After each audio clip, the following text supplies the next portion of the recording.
Once upon a time, at the end of a great winding river, a young girl named Lyra stood, holding a small pebble in her hand. She had watched this river her entire life, fascinated by its ceaseless journey, its quiet murmurs, and the way it reflected the sky's moods. One day, her grandfather, an old fisherman with a face lined like the river banks, joined her. "Why do you hold that pebble so tightly, child?" he asked. "I don't know," Lyra replied. "It feels like it's important, but it's so small. How could it matter to the river?" Her grandfather chuckled softly. "Let it go then, and see what happens." With a flick of her wrist, Lyra tossed the pebble into the river.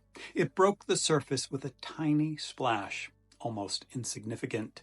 But as the ripples spread outward, they touched a fallen leaf, nudging it into the current. The leaf drifted downstream, caught in the river's embrace until it passed a resting heron.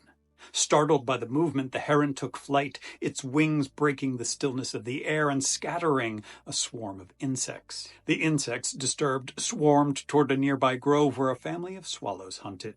One swallow darted toward the insects, then returned to its nest with a morsel for its young, and so a single pebble's fall had set off a cascade of actions that extended far beyond Lyra's sight.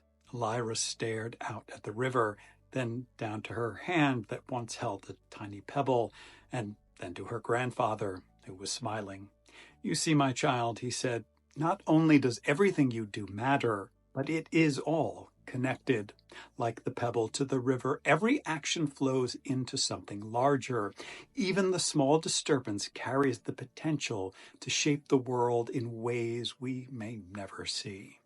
And so Lyra learned that even her quietest choices carried a weight, rippling through the current of life. And so tonight, I cast my pebble upon the river of life to remind you that the things the universe has in store for you are magnificent, mysterious, and marvelous.